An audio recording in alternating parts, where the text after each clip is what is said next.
This episode of PB at Night, we're going to review Linux Mint. That's right, the latest edition of Linux Mint. We're going to talk about how Linux Mint could be left in the dust, but maybe not, and why everybody seems to be gravitating towards Linux Mint for at least a couple more releases before they go to the evil GNOME 3. Anyway, guys, we're going to talk about that and more on PB at Night. PB at Night. PB at Night. PB at Night, episode 49. It's Monday, June 6, 2011. That is right, everyone. It is Monday. I'm getting better at saying those dates because it's right there. Monday, June 6, 6:59. Yeah, we're running Linux Mint right here, and someone who installed Linux Mint. Hey, FYI, Mint 11 does not like wine. Yeah. No wine for you, Linux.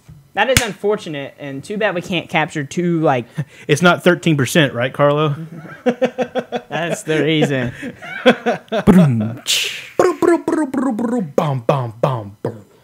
So, Carlo did a post on the teenagehackers.com about Linux Mint, and we're going to review Linux Mint today. Oh, yeah. Now, Jeb, primarily running Ubuntu for the last couple releases since, like, 9.10, yes. Ubuntu's been my distro of choice, but they went to the Unity. You've tried out Unity on my desktop. I mean, it's kind of weird. It's not that weird. It's not weird, yeah, but I don't know. It's substantially less weird than a non-working desktop presenter. True, but anyway.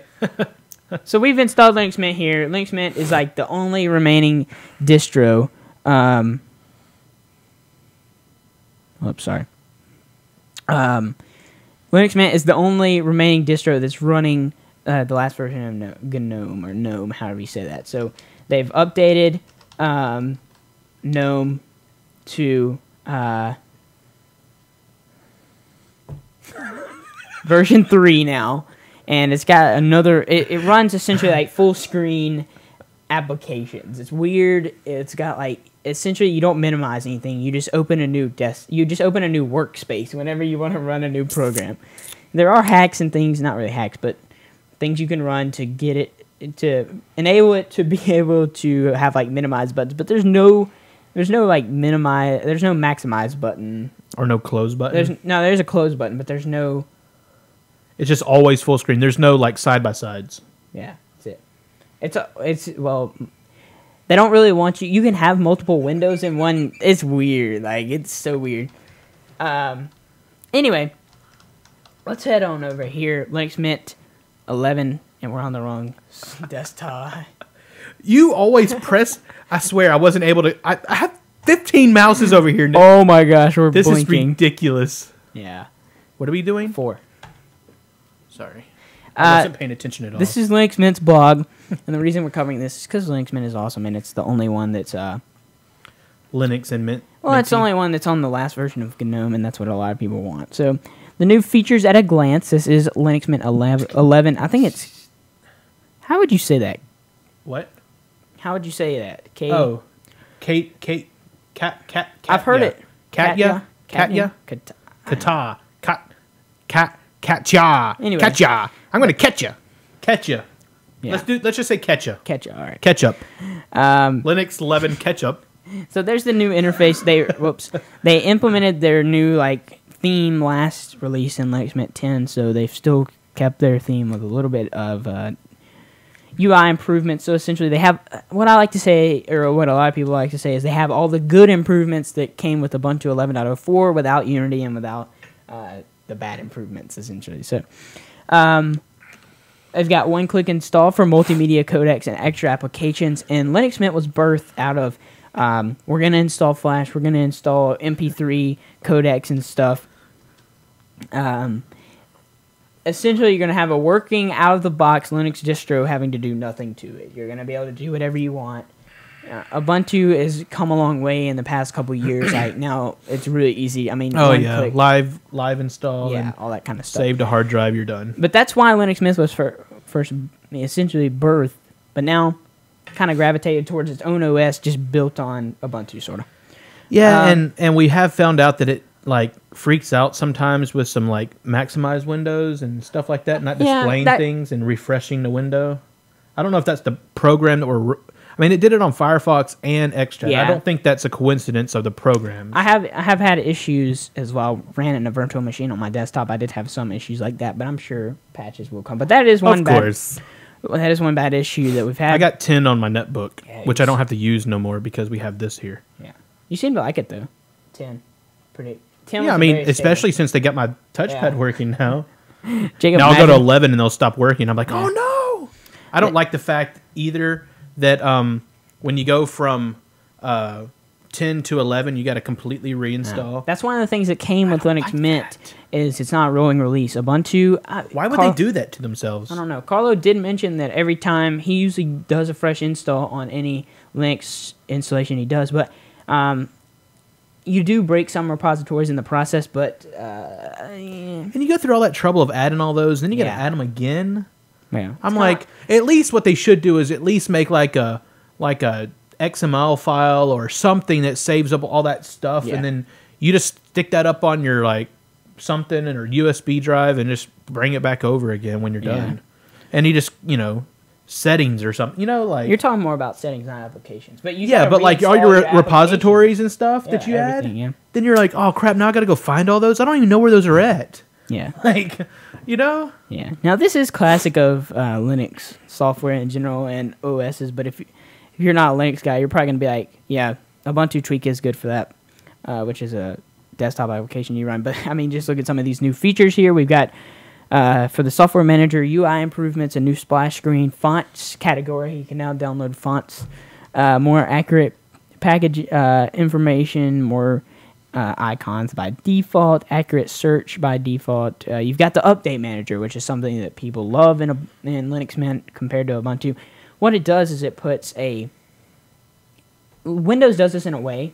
Windows 7 does. It says this is an important update. This is an optional update. It kind of defines. Yeah, and a lot of times the optional updates are actually important updates. Yeah, I get graphics card updates. Like graphics card. I'm like, why would you not put my graphics card as an important update? I guess you don't want that to if you have automatically install and then it breaks something. Yeah, if you're like no, don't get this one because that's a horrible update and it craps everything up. I guess that's good in some way, but I mean, don't stick it in an optional. Dude, for real, I hadn't looked at that in a long time. And you had like 2 or 3. 10 gigs of updates. 10 gigs? I had Service Pack 1 plus graphics cards and everything else. And I was like, what is going on? I made sure that it wasn't installing any languages, but it wasn't. It was just all updates to all my stuff. I think it rolled in like some Adobe updates into the update. I'm like, how is it doing that? Yeah, but whatever. Linux Mint does that in a way. It puts a rating, so 3 being the highest, that means, hey, you need to update this. Yeah, this is really really do it now. Security patches. Do it now. And then the cool thing is, it says it has a 1 by, and I'm one of those people. If I'm gonna update one thing, I'm gonna update it all. But hey, when I see the update thing down in the bottom of Linux 10 or Mint 10, I'm like, update all, and then walk away. I'm like, forget this. You know, it doesn't matter. I'm not gonna try to sift through all that. Whoa. Hey, how's it going? But yeah, they do have. That's one of the very nice features of Linux Mint, as opposed to Ubuntu, which is based on. Is they have a great update manager, which Ubuntu's pretty good, but kind of falls short in some aspects. You've got a new desktop settings tool. It allows you to kind of do some more. It gives you more compatibility between like KDE and stuff. So a lot of times, if you get a KDE application on Ubuntu or some other Linux, you should go the other way. It looks weird. It's almost like. If you could run Mac software on Windows, it's kind of how you expect it to look. I mean, it's all like funkified, and their smooth textures don't flow with the buttons that randomly get stuck in there. Mm-hmm. Yeah, they've got some artwork improvements that usually always like putting classic mode in Windows 7. What are you doing? That looks stupid. Stop that. They worked so hard on that arrow effect. Yeah. No. It's got a new app download command and Adobe Flash plugins. The newest one's 10, whatever. I think that's good that they're actually like Adobe still supporting open stuff. I mean, I like that. Thank you, Adobe. Even though it's not good all the time. Yeah, but hey, at least they're doing something. They're not like, oh, sorry, this website decided to update to the latest Flash player, and you can't watch these videos anymore. Sorry. And some of the known issues right now is the GNOME theme failing to load. It actually doesn't work. Compass Fusion, the battery status indicator, which you don't have to worry about for us anyway, and Moonlight, which is the plugin that allows you to use Silverlight for Linux. But, not that important.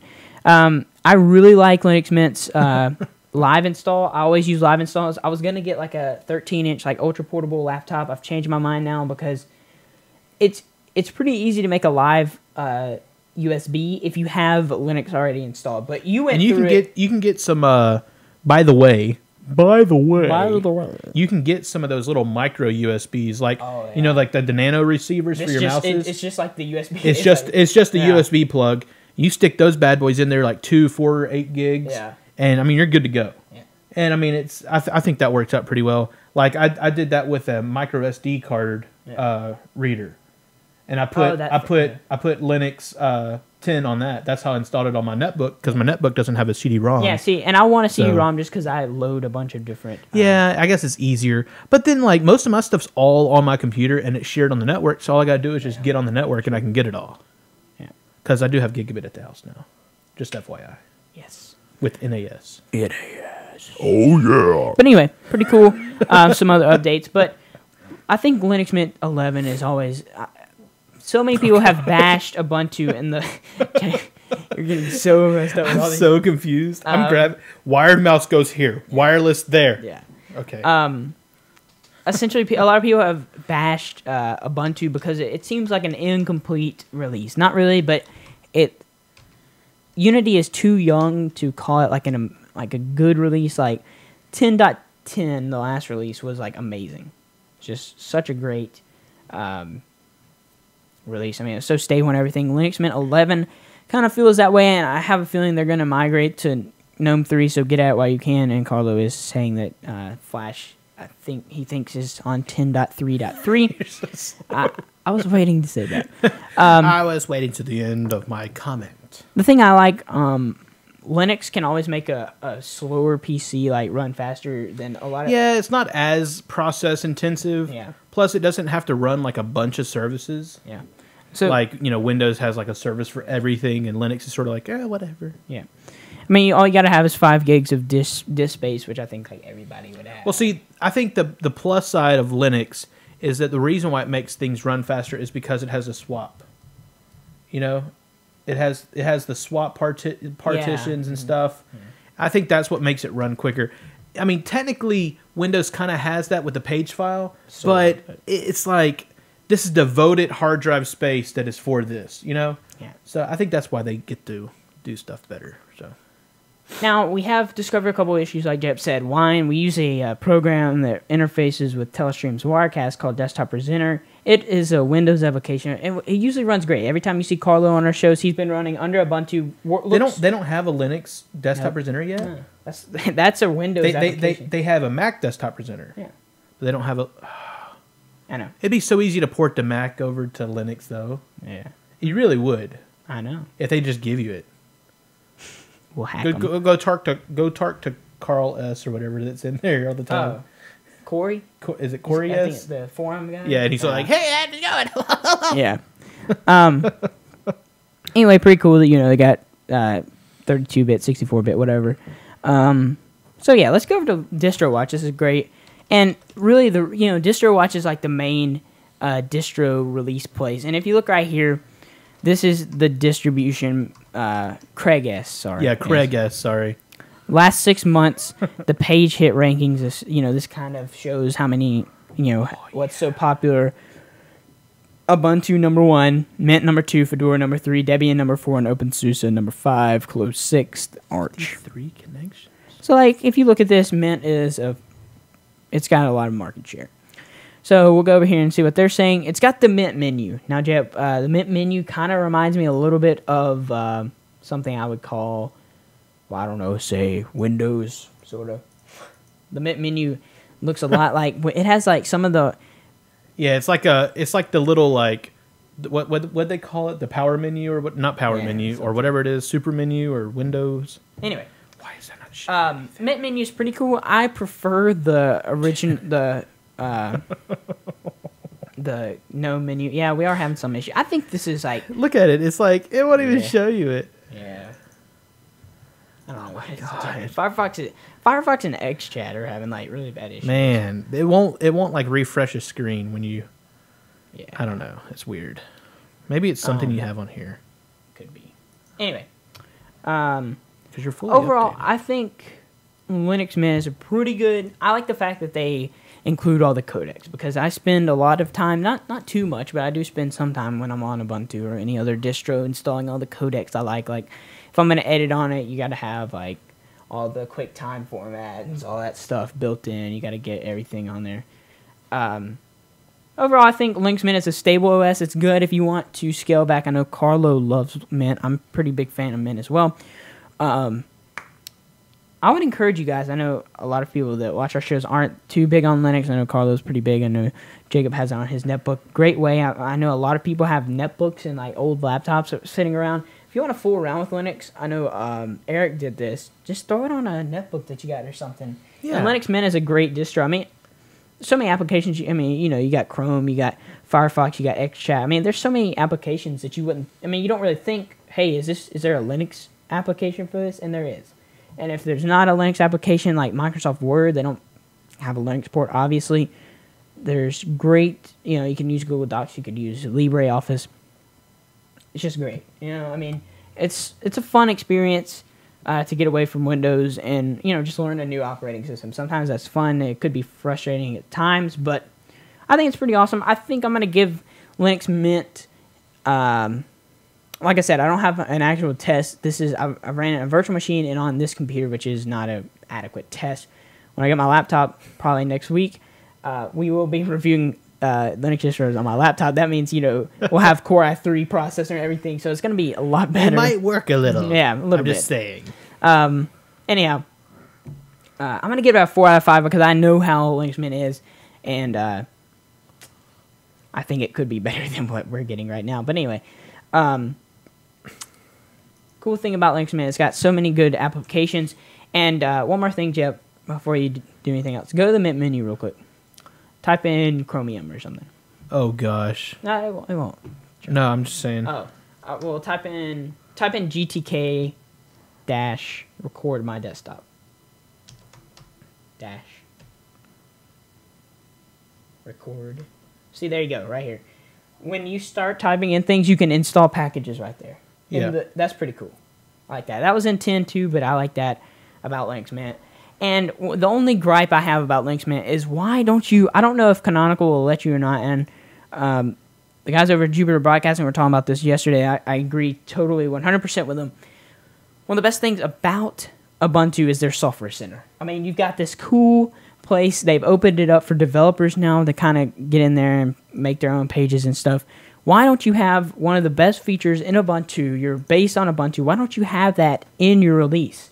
They have their own little thing that's kind of like the Ubuntu Software Center, but I love the Ubuntu Software Center. I mean, you can always install applications outside of it, but it's so good for...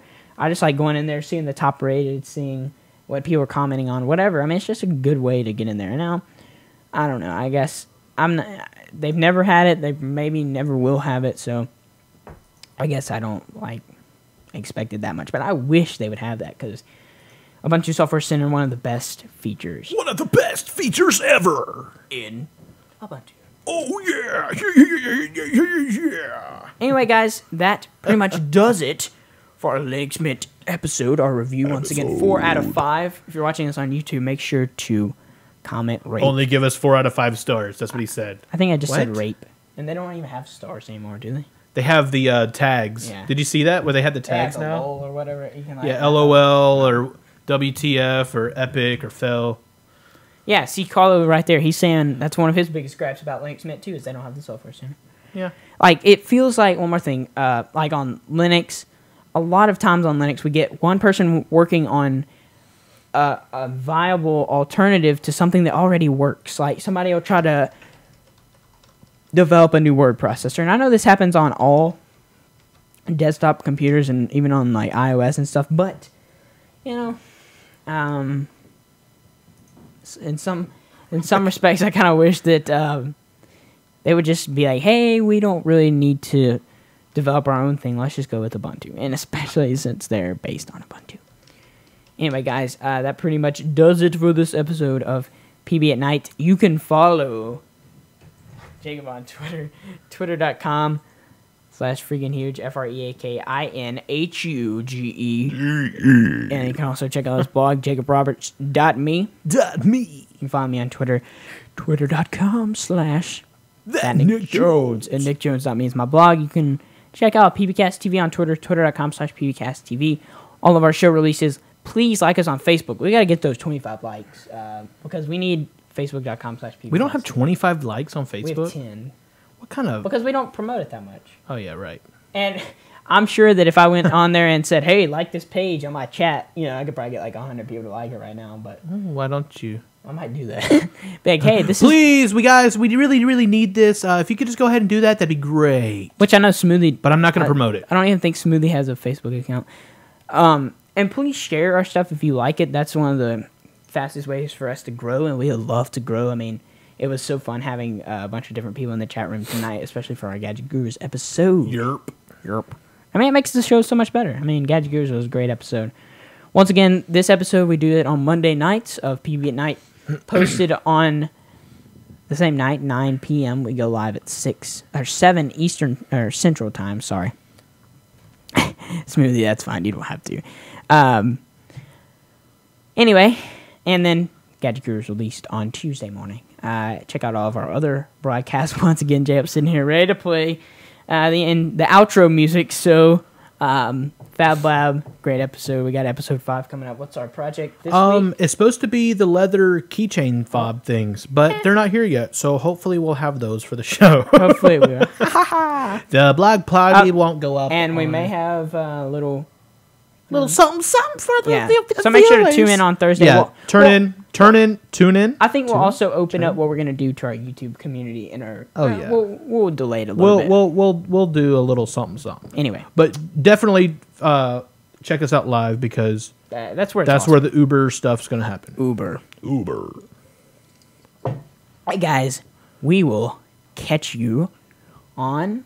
the flip side. Thursday? Yeah. Is it Thursday? Yeah. Thursday. All right, guys. Did you do peace last time? Until next time, I'm Jacob Roberts. And I'm Nick Jones, and this is PB at Night. Peace.